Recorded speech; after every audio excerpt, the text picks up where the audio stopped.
en un contexto en el que no se están cumpliendo las reglas del juego, también resulta comprensible la demanda de los ciudadanos, es decir, no se están cumpliendo ciertas reglas del juego también por otro lado, entonces, consecuentemente, ¿por qué estar maniatado por esas mismas reglas del juego?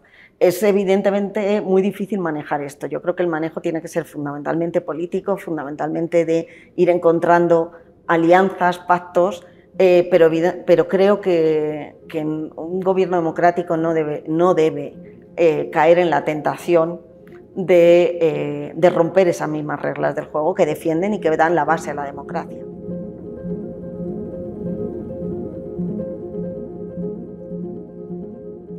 Estamos en otra conversación más aquí en Plaza Pública. En esta ocasión nos acompaña Marisa Ramos, profesora de Ciencia Política en la Universidad Complutense de Madrid, España. Marisa, muchas gracias por estar con nosotros. Nada, encantada. Pues un gusto. Y empecemos de inmediato con la conversación. Quisiera que platiquemos sobre democracia y autoritarismo en Guatemala y Centroamérica, ya que usted tiene una visión regional que puede darnos bastantes detalles y orientarnos hacia dónde vamos como región centroamericana. Y quisiera empezar con un dato. Seguramente usted conoce a la organización Latinobarómetro, que cada año hace informes sobre el estado y la percepción de la democracia en este lado del mundo.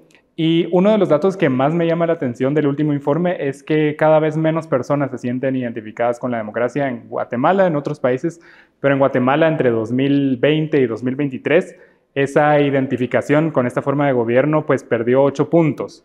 Es decir, y aquí tengo los datos, de hecho, en 2020 el 37% de las personas decía que la democracia era la mejor forma de gobierno, en 2023 el 29%, o sea, cada vez menos personas se identifican. ¿A qué lo atribuye usted?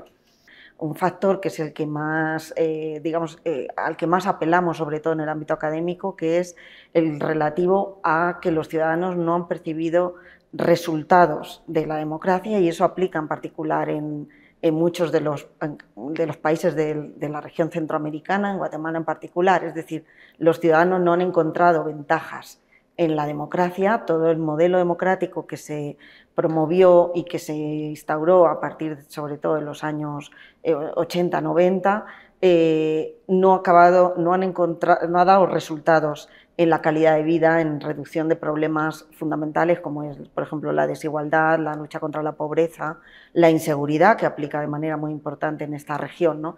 ¿Y esto cómo termina en apoyo o más simpatía hacia el autoritarismo? ¿Cómo es que se prefiere entonces un gobierno autoritario cuando en teoría pues un gobierno autoritario es más abusivo, restringe libertades? ¿Cuál es la lógica detrás? Pues lo que hay, yo a mi juicio, lo que hay detrás es fundamentalmente que es la indiferencia por la democracia y consecuentemente el apoyo a aquellos actores, a aquellos líderes, a aquellos grupos que los ciudadanos, muchos ciudadanos piensan que les van a ofrecer mejores resultados, independientemente de que sean más o menos democráticos.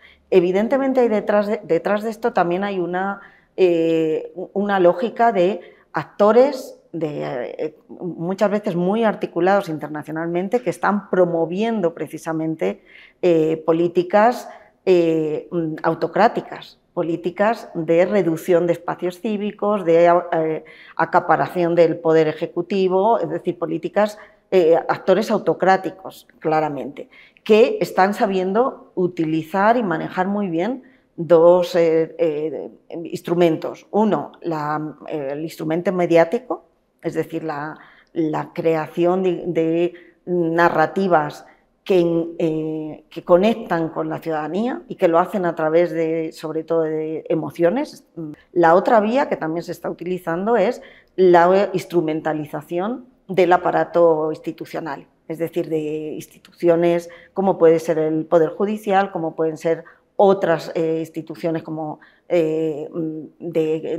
las oficinas de las instituciones de información pública, etcétera, para cerrar esos espacios públicos y, en contrapartida, transmitir y ofrecer resultados en forma de políticas, como pueden ser en políticas de seguridad o por lo menos transmitir la narrativa, el discurso de que se están consiguiendo esos resultados. Entonces, es una estrategia en ese sentido bastante eficaz.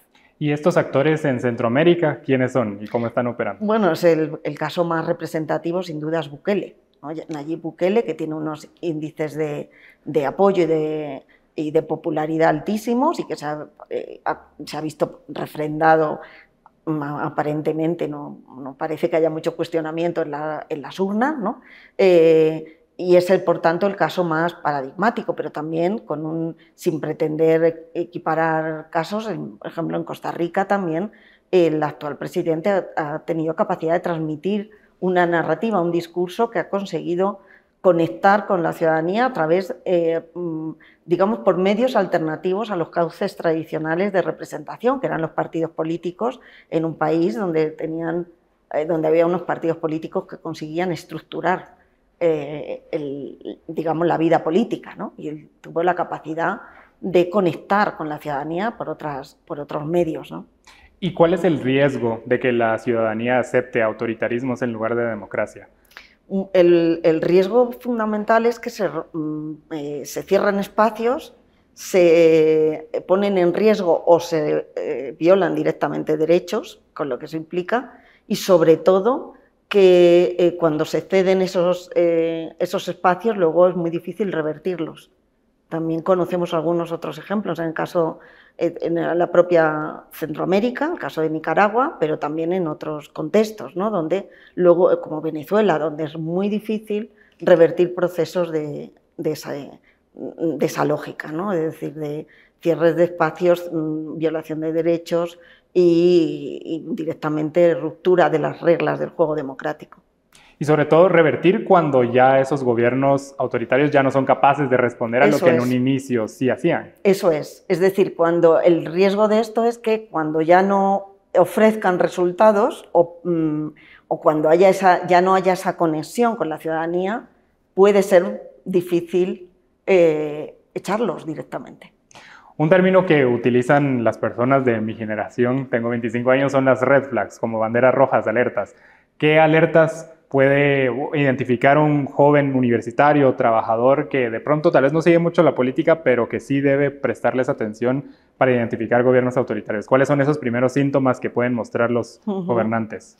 Bueno, en general podríamos decir que hay un cierto libreto de la autocracia, que empieza generalmente por desprestigiar la práctica democrática clásica y desprestigiar específicamente a sus actores. Es decir, en buena medida su triunfo se basa en un discurso basado en dicotomías y de rechazo a la clase política tradicional, a los partidos políticos tradicional, a la práctica institucional precedente, en muchos casos, lógicamente, con argumentos muy potentes, porque derivados de casos de corrupción, de casos de ineficacia previa, de partidos muy desafectados y muy lejanos a la ciudadanía, pero a partir de ahí se inician procesos, suelen iniciarse procesos que pasan por controlar ciertas instituciones, desde luego el Poder Judicial es uno de ellos, y el rechazo o el desprestigio de todo lo que son instancias de intermediación. Por ejemplo, a veces se atacan a las ONGs, a las organizaciones de sociedad civil, acusándolas o desprestigiándolas, acusándolas de mal ejercicio de su acción, incluso de corrupción. ¿Usted ve estas banderas rojas en Guatemala hoy por hoy? Bueno, Guatemala está en un proceso muy interesante, por una parte, donde digamos el freno al control que se ejercía hasta las elecciones del año pasado venía fundamentalmente por el lado de la ciudadanía. Es decir, la ciudadanía consiguió además articularse políticamente y hay un partido que gana las elecciones que de alguna manera rompe con una inercia que es marcada por ese gobierno, por esos gobiernos, ¿no?, precedentes y ese entramado de poder que venía desde hace tiempo, pero que desde luego desde el 2015. Evidentemente, romper la dinámica de ese entramado de poder, de esos poderes fácticos que están muy representados todavía por la institucionalidad del sistema de justicia, en particular de la Fiscalía, ¿no?, el Ministerio Público, no es fácil. Y yo creo que está muy interesante y ahora se planteaba también en el seminario, ¿no? Probablemente se está en un proceso de reconfiguración de los entramados que hace que sea muy difícil saber hacia dónde se va, hasta qué punto el gobierno, digamos, y el contrapeso de los otros poderes, cuál va a ser la nueva configuración que va a surgir de aquí, ¿no? Veo entonces que usted sí percibe al gobierno, al ejecutivo, ¿verdad?, al presidente Bernardo Arévalo, como un actor que no es parte de esos poderes. Desde luego. Justo eso le iba a preguntar, porque organizaciones académicas de derechos humanos ven a este gobierno actual de Guatemala como el más democrático de la región centroamericana. ¿Usted cómo lo evalúa? Sí, igual, es decir, su origen y digamos, el momento de las elecciones de agosto del año pasado pone de manifiesto que este es, digamos, un gobierno que recoge el sentir de una ciudadanía crítica, activa, que desde el 2015 ha estado actuando como contrapeso a ese poder fáctico. Por supuesto, lo que pasa es que ese poder fáctico está muy enraizado en Guatemala y no es fácil reacomodarlo. ¿Qué puede hacer además un gobierno contra todo ese poder tan enraizado y además hacerlo en un periodo de tiempo corto, con recursos limitados? Pues evidentemente uno de los problemas que tiene el actual gobierno es el manejo de expectativas a nivel de la ciudadanía. Es decir, hay muchas ganas por parte de la ciudadanía de cambiar, así por decirlo rápidamente, de transformaciones. Las transformaciones que reclama el país son estructurales, de enorme envergadura, y el gobierno se ve maniatado por realmente lo que puede hacer, con bloqueos múltiples en Congreso, etcétera, pero también maniatado por los propios recursos que puede, es decir, el principal es el factor tiempo. Es decir, en 4 años, y estamos ya casi agotando el primero, no se puede transformar de manera muy estructural el país. Y entonces caemos a lo que hablábamos al inicio, de gobiernos que finalmente no responden a la necesidad de la población y terminan siendo impopulares, y luego la población prefiere autoritarismo, ¿verdad? Entonces, ¿qué tendría que hacer el gobierno para evitar que Guatemala caiga en ese ciclo que parece que muchos de sus vecinos ya están ahí? Hay un componente de política mediática que no se maneja, no todo el mundo maneja igual, y probablemente ahí a lo mejor tiene márgenes de mejora en términos de manejo comunicacional, ¿no? de cómo avanzar, de qué se está haciendo, etc. Por otro lado, tiene la enorme dificultad de cómo reacomodar y cómo encontrar espacios en este contexto de poderes todavía muy... digo todavía porque no sabemos que puede haber cambios, pues está habiendo cambios ya en el marco del Poder Judicial, de la Corte Suprema, etcétera, pero ¿qué espacio va a tener y qué capacidad de tejer alianzas o de encontrar espacios en el Congreso? Pues lo tiene muy difícil, la verdad. El gobierno ha sido bastante criticado, me atrevería a decir, porque muchos ciudadanos perciben que no hace lo suficiente para no solo responder a las demandas de problemas cotidianos, sino también para preservar la democracia. O sea, muchos ciudadanos perciben que sí es democrático, pero no lo muestra tanto, y me doy a entender con un ejemplo. Seguramente usted ha escuchado de la persecución a la prensa acá y el encarcelamiento del famoso periodista José Rubén Zamora, del extinto diario El Periódico. Y, por ejemplo, la ciudadanía le critica al presidente de no hacer algo para haber liberado con más agilidad a José Rubén Zamora de la cárcel, o liberar a otros presos políticos del círculo del partido de gobierno, o evitar la persecución a otros reporteros y a otras figuras que han defendido la democracia. Entonces, mi duda para ustedes es cómo un gobierno, a nivel general, si lo quiere responder así, cómo un gobierno puede asegurar que se proteja la democracia en esos ejemplos, pero sin caer en violar la separación de poderes. Claro, es que la paradoja es esa. Es decir, el cumplir las reglas del juego democrático implica, digamos, cierta inacción para precisamente no intervenir en un poder en el que no tiene, en un contexto en el que no se están cumpliendo las reglas del juego, también resulta comprensible la demanda de los ciudadanos, es decir, no se están cumpliendo ciertas reglas del juego también por otro lado, entonces, consecuentemente, ¿por qué estar maniatado por esas mismas reglas del juego? Es evidentemente muy difícil manejar esto. Yo creo que el manejo tiene que ser fundamentalmente político, fundamentalmente de ir encontrando alianzas, pactos, pero creo que un gobierno democrático no debe caer en la tentación de romper esas mismas reglas del juego que defienden y que dan la base a la democracia.